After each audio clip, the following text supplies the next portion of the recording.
A very good morning. You're watching the Breakfast News on Rajya Sabha television. My name is Aishwarya Kapoor, and in the next 30 minutes, I'll be taking you through the biggest news stories from India and across the globe, starting with the headlines. Chairman M. Venkaiah Naidu succeeds in ending stalemate in Rajya Sabha over election campaign remarks. Arun Jaitley clarifies that Prime Minister Modi did not question former Prime Minister Manmohan Singh's commitment. Congress also dissociates itself from derogatory comments made during campaign.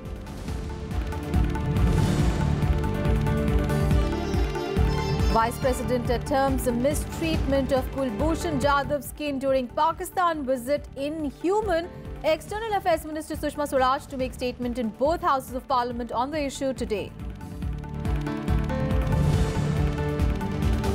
Triple Talaq Bill slated for introduction in the Lok Sabha today. Bill seeks to criminalize the practice and provides a jail term for husband.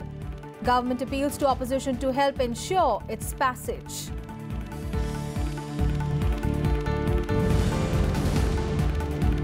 Several bills cleared by both houses on Wednesday. Rajya Sabha passes the Indian Forest Amendment Bill and the Indian Institute of Petroleum and Energy Bill.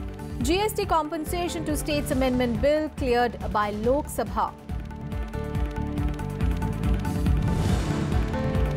And ace Haryana shooter Anisa Syed wins the women's 25-meter pistol gold at National Shooting Championship, creates new national record.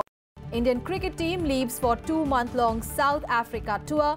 Virat Kohli says no pressure to prove anything to anyone.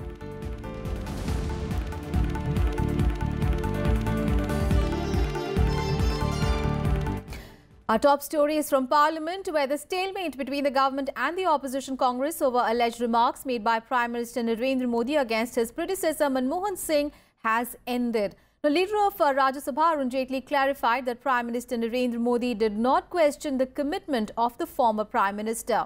The Congress also dissociated itself from any derogatory comments made during elections. The resolution came days after Chairman M. Venkaiah Naidu prodded the two sides to settle the dispute amicably. The week-long impasse in the upper house ended on Wednesday as both the BJP and the Congress issued a clarification on the Prime Minister's election speeches and passed crucial bills. Leader of the House, Arun Jaitley, stressed that Prime Minister Narendra Modi never questioned the commitment of either Manmohan Singh or former Vice President Mohammad Hamid Ansari. He asserted that these leaders were held in high esteem.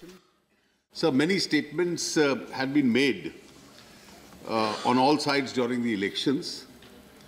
We do not want this stalemate as a result of this to continue. Let me categorically state that the Honourable Prime Minister in his statements or speeches did not question, nor did he mean to question, the commitment to this nation of either Dr. Manmohan Singh, the former Prime Minister, or Shri Hamid Ansari, the former Vice President. Any such perception is completely erroneous. We hold these leaders in high esteem, as also their commitment to this nation. Leader of opposition Ghulam Nabi Azad also distanced the Congress party from any comments made by any member during the elections that may have hurt the dignity of the Prime Minister. भी अपनी party की तरफ से विश्वास दिलाना चाहता हूं कि हम भी नहीं चाहते कि किसी भी नेता का और विपक्ष की तरफ से माननीय प्रधानमंत्री के व्यक्तित्व के खिलाफ कोई ऐसी बात कही जाए, और अगर इलेक्शन के दौरान हमारी पार्टी के किसी सदस्य ने कोई ऐसा बयान दिया जो प्रधानमंत्री की गरिमा के खिलाफ हो, तो हमारी पार्टी अपने आप को उस बयान के साथ डिसोसिएट करती है, उससे संबंध नहीं करती है और नहीं करने की आगे कोई गुंजाइश है, और नहीं हम चाहेंगे कि प्रधानमंत्री की गरिमा के खिलाफ कोई शब्द कहा जाए. The opposition Congress had stalled proceedings in the upper house all of last week, insisting on a clarification by the Prime Minister. Peace was brokered at the behest of Chairman M. Venkaiah Naidu after he suggested that the two sides sit together and resolve the issue amicably for smooth functioning of parliamentary democracy. Kriti Mishra's report for Rajya Sabha TV. And the government is set to introduce a bill to criminalize instant triple talaq or instant divorce among Muslims in the Lok Sabha today. The Muslim Women Protection of Rights on Marriage Bill is listed for introduction in the Lok Sabha by Law Minister Ravi Shankar Prasad today as per the list of business in the House. The bill prepared by an interministerial group headed by Home Minister Rajnath Singh makes instant triple talaq or talaq-e-biddat in any form as illegal and void and provides for a jail term of 3 years for the husband. Now, as per the provisions of the bill, the husband could also be fined and the quantum of fine would be decided by the magistrate hearing the case. The proposed law would give a power to the victim to approach a magistrate seeking subsistence allowance for herself and her minor children. The bill was cleared by the Union Cabinet earlier this month. The Supreme Court had held the Muslim practice of a triple talaq as unconstitutional and had struck it down by a 3-2 majority in August this year. Supreme court ने जो judgement दिया है triple तलाक को खारिज करते हुए उसके रोशनी में हमने बिल लेके आया है। सभी विपक्षों से मैं उम्मीद करता हूं और निवेदन करता हूं वो इसको सर्वसम्मति से पास करा दे।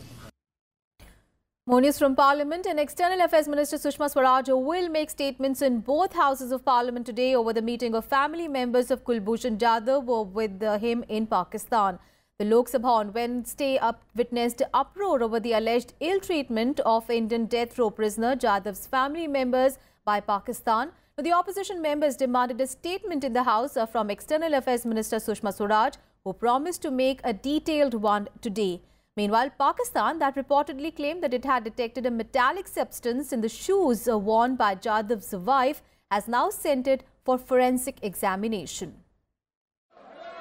External Affairs Minister Sushma Swaraj will make a statement in the Lok Sabha on Thursday on how Pakistani authorities conducted themselves with the family members of Kulbhushan Jadhav.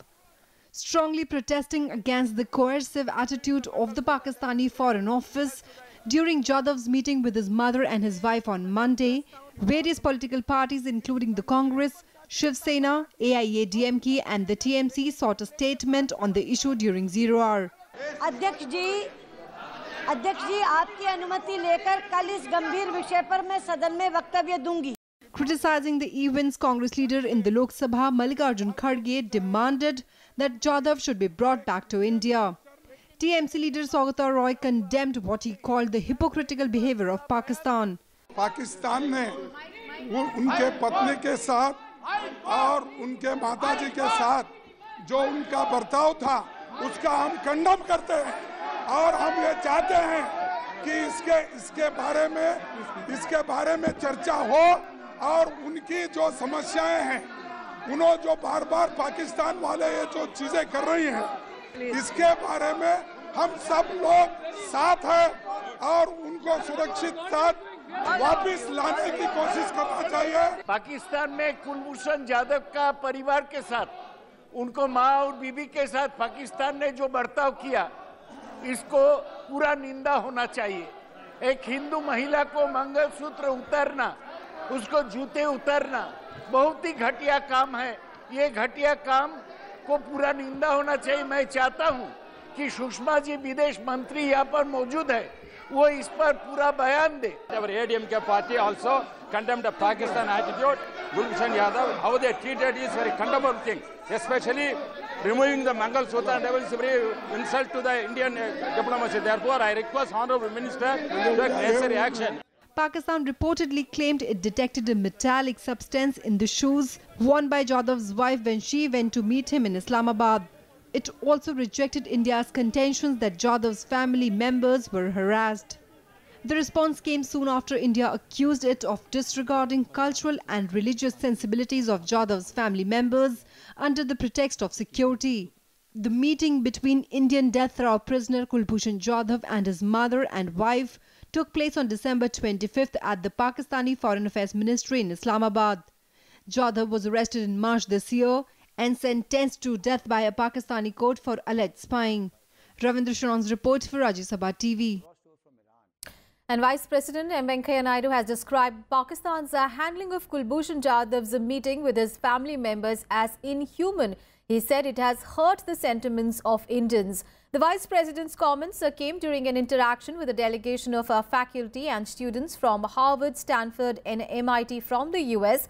Now, during the 40-minute interaction, the Vice President elaborated and responded to queries on India's strength, opportunities and challenges, besides its emergence as a global power. He also spoke about personal freedoms, elaborating that it is evident in the Indian voters' choices over the years. The way they have treated Mr. Kulbhushan Jadhav was yesterday. They didn't allow his mother and the wife directly to talk to him. They put a glass screen between, and then they are using microphone. And then the mother was not allowed to speak in Marathi, that mother tongue. Then his wife's bangles and bindi and the Mangal Sutra is removed. In India, Mangal Sutra is very fine, very pious. The most inhuman treatment. But still, we are engaging Pakistan in talks because we want peace. And the Parliament on Wednesday passed a bill to exclude bamboo from the definition of trees under the Indian Forest Act. The Indian Forest Amendment Bill was passed by a voice vote in the Rajya Sabha. Environment, Forest and Climate Change Minister Harshvardhan said that the bill would benefit tribals, forest dwellers and farmers as it would help increase their income. It would allow felling and transit of bamboo grown in non-forest areas.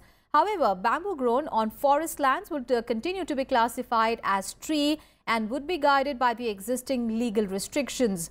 The bill was passed by the Lok Sabha on 20th of December.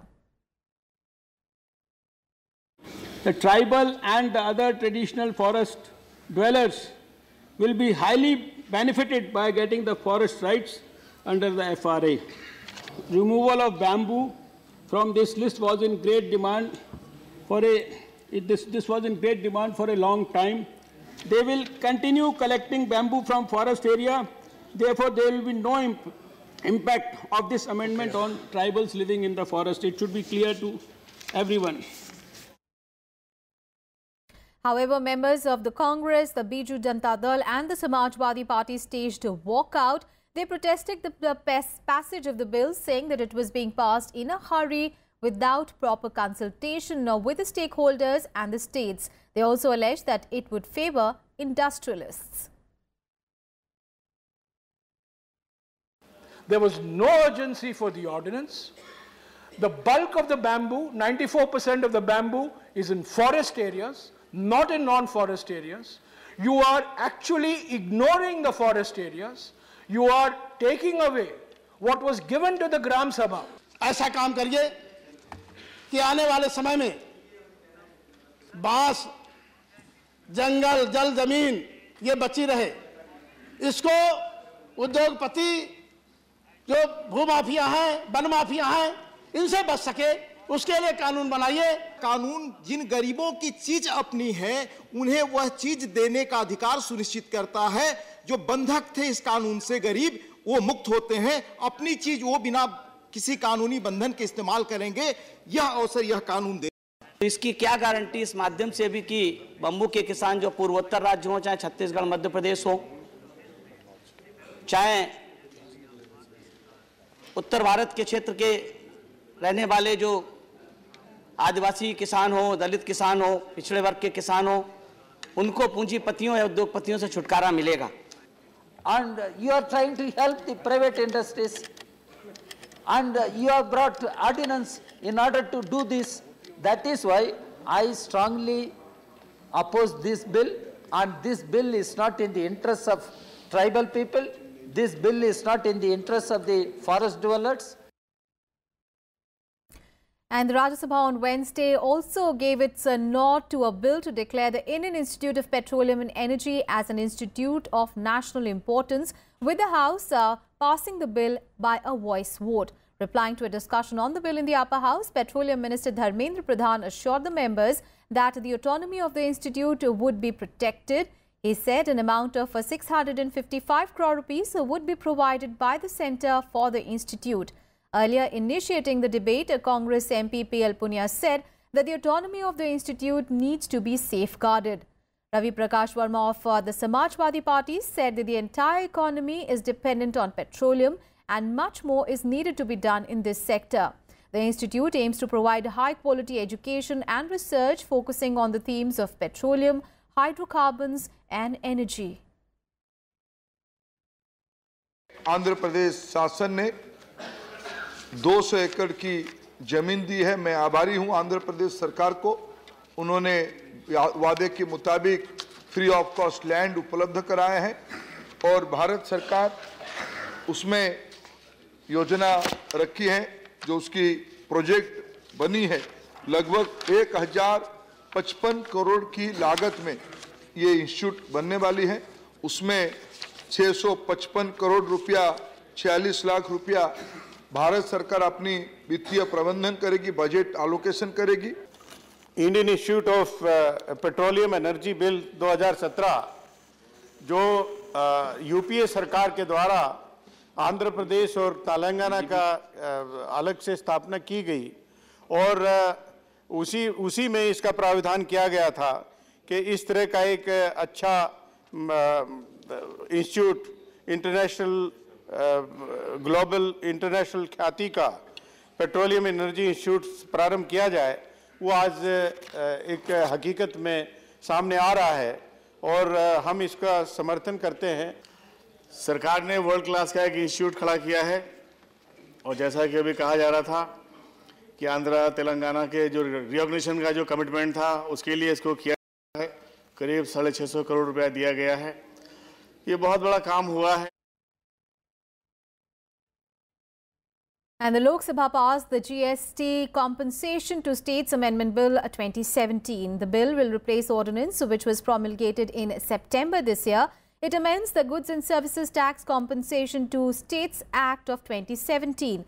The act allows the central government to notify the rate of the goods and services tax compensation cess on items such as pan masala, coal as well as aerated drinks and tobacco subject to certain caps. The amount received by levying the GST compensation cess is used to compensate states for any loss in revenue due to the implementation of a GST. Replying to the debate, Finance Minister Arun Jaitley said that the bill will enhance the cess from 15% to 25%.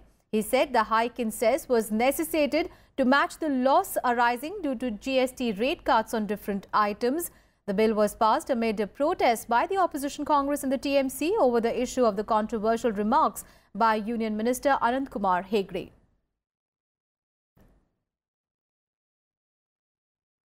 Let's get you some other news now. The government has slashed the interest rates on small savings schemes including NSC and PPF. The interest rates have been cut by 0.2 percentage points for the January to March period from the rates applicable in the previous quarter, a move that will prompt banks to lower their deposit rates. A Finance Ministry notification said that rates have been reduced across the board for schemes such as the National Savings Certificate, Sukanya Samriddhi Account, Kisan Vikas Patra and Public Provident Fund or the PPF. Now, as per the notification, PPF and NSC will fetch a lower annual rate of 7.6%, while KVP will yield 7.3% and mature in 11 months. The Girl Child Savings Scheme, a Sukanya Samriddhi Account, will offer 8.1% from the existing 8.3% annually. Term deposits of 1 to 5 years will fetch a lower interest rate of 6.6 to 7.4% to be paid quarterly, while the 5-year recurring deposit is pegged at 6.9%. However, interest on savings deposits has been retained at 4% annually. Investments in the 5-year senior citizen savings schemes has also been retained at 8.3%. The move is expected to see banks lowering their deposit rates in line with the small savings rates offered by the government. News from the south of the country, and a 4-member central team will visit the Oki affected areas in Tamil Nadu's Kanyakumari district today. The team will be led by Additional Secretary in Home Department Vipin Malik. Now, Vipin Malik will hold discussions with the district collectors and revenue officials before submitting its report to the centre. The team is currently taking stock of the damage in neighbouring Kerala. Meanwhile, the centre on Wednesday released an immediate assistance of 133 crore rupees to Kerala for rehabilitation of those affected by the cyclone. The state has sought a relief package of 7,434 crore rupees from the centre to take up various permanent measures for the coastal safety and rehabilitation. Let's get news from Jammu and Kashmir, and on the second leg of his third visit to the state, Centre Special Representative Dineshwar Sharma met Governor N.N. Bora and Chief Minister Mehbooba Mufti in Jammu on Wednesday.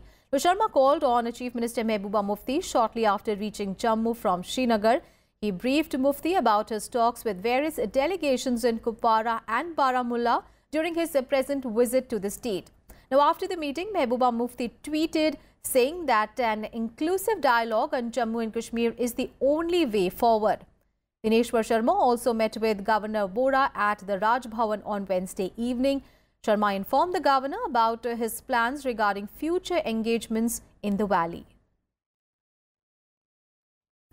Let's get to all the international news now, and at least 10 people have been injured after an explosion at a supermarket in the Russian city of St. Petersburg. Of the 10 people injured, one is in a serious condition following the detonation of an improvised explosive device at a supermarket chain late on Wednesday. It took place in an area of the shop that housed lockers for storing bags. Now, an investigative committee has also been formed. While the incident is being investigated as an attempted murder, a terror angle has not been ruled out. Earlier this month, information provided by the CIA helped Russian security services foil an attack on St. Petersburg Cathedral. At the time, Russia's Interfax news agency reported that a group had been planning attacks at a number of sites. Several people were reportedly detained. В настоящее время по делу создана следственно-оперативная группа, в которую вошли наиболее опытные сотрудники Следственного комитета, ФСБ и МВД. Проводится значительный объем следственных действий и оперативно-розыскных мероприятий. Отрабатываются все возможные версии происшедшего. Let's get you some more international news now. Here is the World Wrap. China has said that a 6.9 magnitude earthquake that struck Tibet in mid-November was the likely reason behind the waters of the Brahmaputra downstream in India turning turbid.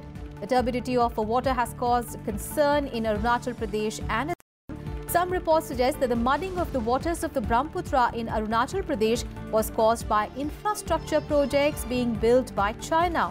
However, China has refuted the claims, saying that the water quality met the standards of Class 3 water, which is good for fish regeneration and wildlife. Russian President Vladimir Putin has filed documents with the electoral officials to run for re-election next year. Putin visited the Central Election Commission, handing over his passport and 3 lakh signatures required for running as independent candidate. A day earlier, more than 600 celebrities, politicians and sports figures had gathered in Moscow to formally nominate Putin. The 65-year-old strongman, who will face only token opposition candidates, will extend his term until 2024, making him the longest-serving Russian leader since dictator Joseph Stalin. Uganda's army has claimed that its operations in Eastern Democratic Republic of Congo killed over 100 members of a Ugandan Muslim rebel group accused of murdering UN peacekeepers. It claimed that UN forces launched air and artillery strikes in a joint operation with the DR Congo's army on 22nd of December against the rebel group. The Ugandan operation comes after rebels on 7th of December killed at least 14 UN peacekeepers and wounded 53 others in Congo. The attack that targeted troops from Tanzania was the worst in recent history. On to all the sporting action now, and the Indian cricket team left for its 2-month-long South Africa tour on Wednesday. Captain Virat Kohli said that the squad is all geared up for the series challenge in South Africa. Virat Kohli urged the team to embrace the testing conditions that they will experience on tour, which are traditionally more suited to fast bowlers. The Indian captain further said that his team had hit a purple patch after a successful home season and would strive to perform well abroad. Now, India will play 3 tests, 6 one-day internationals and 3 T20 internationals against South Africa. The series will start with the longest format from 5th of January next year and it will continue till 24th of February. Playing cricket for the country is, the most prestigious thing, and it's an honor for us to be able to do that. And we know what we want to do as a team. When you do things in conditions that are more challenging, that gives you more job satisfaction. That's for sure. But you win any game of cricket anywhere you play well, that gives you satisfaction as well. So, we have gotten rid of all the mental pressures of touring abroad and wanting to prove to people. We are not wanting to prove anything to anyone. They're all looking forward to it, all the boys. It's going to be a challenge. We all know, how tough a tour South Africa is. But that's the beauty about their profession, wanting challenges and embracing it. And that's what we're looking for. And 23-time Grand Slam champion Serena Williams will play her first match since the birth of her daughter at the Mubadala World Tennis Championship in Abu Dhabi next week. Serena Williams will face a French Open winner Jelena Ostapenko. Williams and Ostapenko will be the first women to participate in the 10th edition of the tournament, as it has long marked the beginning of the men's global tennis season. The championship will run from 31st of December to 2nd of January next year. Some more sporting action in Sports Wrap.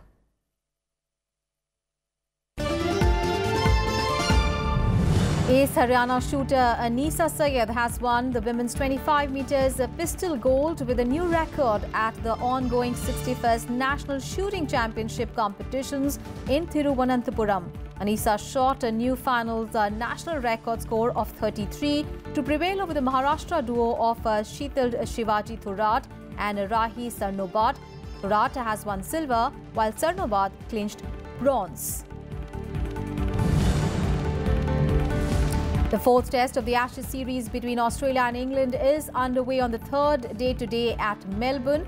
England are at 306 for 5 wickets in 92 overs, with batsmen Alistair Cook and Moeen Ali on the crease. On Tuesday, Australia were bowled out for 327 in 119 overs.